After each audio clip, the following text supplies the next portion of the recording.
Supplied with the source files are the required VGUI files. These include the outro title, the campaign poster, and various other thumbnail pictures. Now that we have all the files set up correctly, let's review how to make these files. For this tutorial, we'll be using Photoshop with the VTF plugin. Let's start by setting up Photoshop, and to begin, let's go to Valve's wiki by selecting the Getting Started guide.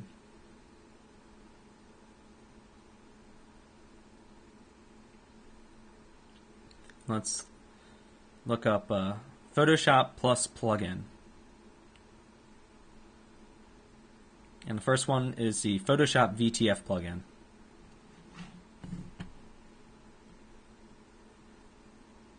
And the Photoshop VTF plugin download.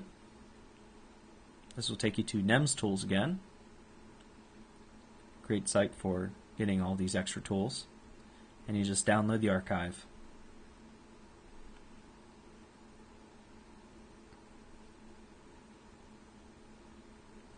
There are three files. The first is the README file, which tells you where to place these files. The next two are the files necessary to make them work in Photoshop. For the VTF-lib DLL, you need to place this into your Photoshop folder. The VTF-8BI file, you need to place that in your Photoshop Plugins Files Formats folder. And that's all discussed in the README. Next, we need to download VTF-Edit. This will allow us to review and edit the text files associated with our textures.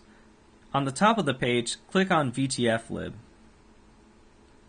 Or if you want to go through the wiki, just type in VTF-Edit. There you go, VTF-Edit.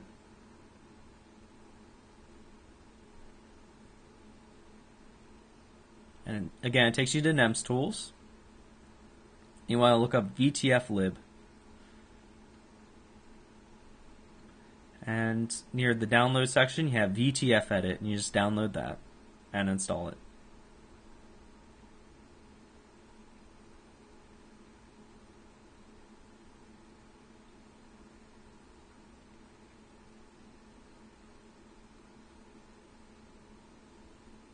You can use that file to change the text file so it directs you to the right texture in-game so it works properly.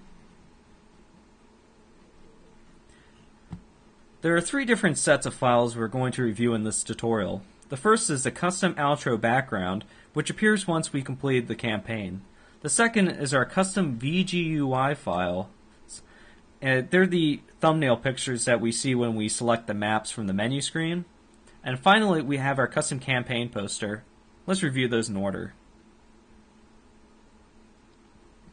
If you want the textures and the materials, I'm just going to open up the VMF files. Here are some of the VMF files. The outro title Noesis.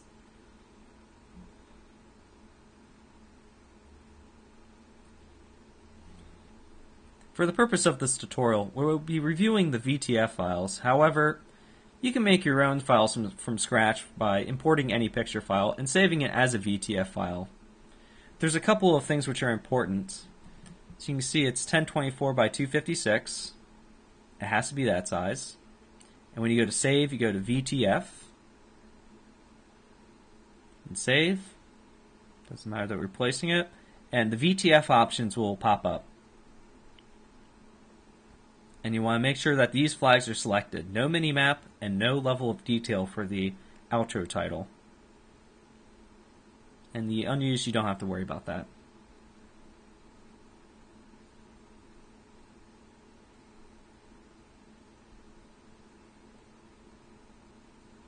Okay, now let's check out those thumbnails. We'll just open all three at one time. These thumbnails are similar. They're just originally a JPEG image. They were taken in-game and cropped to the right size.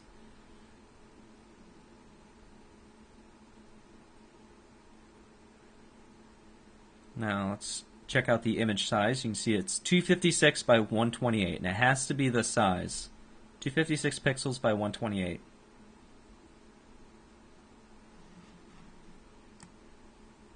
And for the channels, there are no extra channels. There's no layers, so it's a flat image.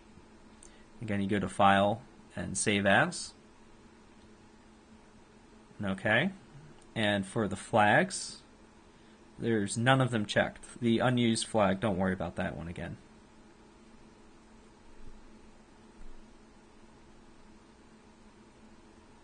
Finally, let's make that campaign poster. Custom campaign posters add that finishing touch of polish and excitement to your campaign. They're easy to make, however, require a few more rules than the previous textures.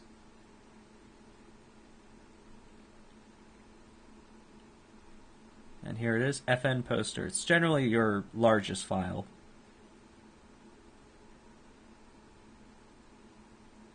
Let's open that up.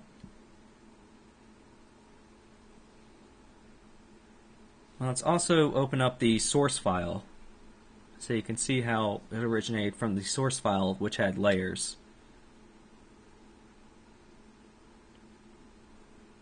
Again, this was taken off of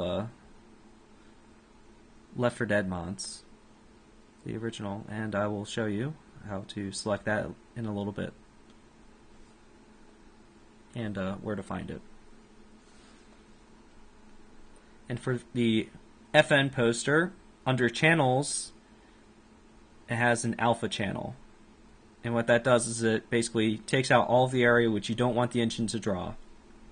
The black area represents areas that are not going to be drawn with the engine, while the white areas are that will be drawn with the engine. You can use the magic wand to quickly select the white area, but to give it that crisp white edge, you need to turn your texture into a two-layered image with the background being a transparent layer, and select all of the first image. Once this is done, save it, and remember to check all of the flags that I'll show you. Let's go back to our original PSD image that has layers, and let's flatten it.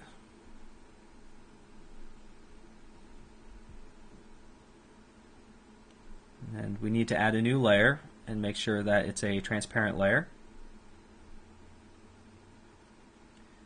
And let's just duplicate the background layer because you can't move that, and delete it. But first, let's move down the empty layer. Let's add a little bit of a tilt to it, like our finished picture.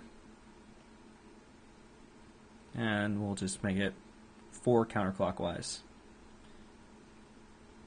When you control click on the layer, it'll select everything in that specific layer. So here, it'll select our whole poster. Now let's change it to the right size by going to image size, for the height of which 1024. It needs to be a 1024 by 1024 image. Change it to pixels, and again change it to 1024. Go to OK, and creates this square box. And you can see that the picture is still selected. And you go to the Create New Channel. It automatically creates the alpha channel. Just take your paintbrush, make sure it's the white texture, and just make it white. That way the white area is drawn and the black area is not drawn. Now you can just flatten the image because you don't need that background anymore. And again, you can see the alpha channel. All of that is the non-drawn area.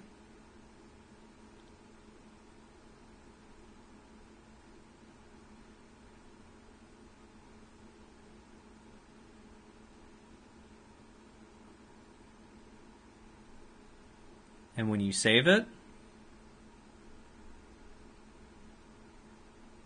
again, a VTF file, go down and make sure that the 8-bit alpha is selected. It's very important. And that's the only one which should be selected, 8-bit alpha. And go to OK. Now you have your custom campaign poster done. You also want to save it as a JPEG, and I'll show you why in a second.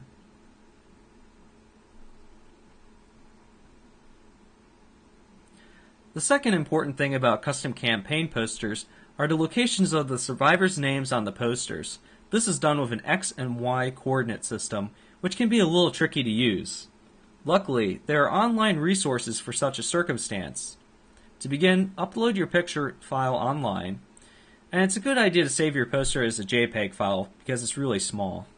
There are lots of different sites, however, Image Shack should be one of the better ones. So let's go to www.imageshack.us.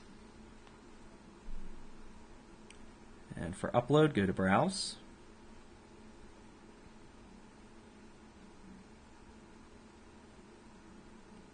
And your source files.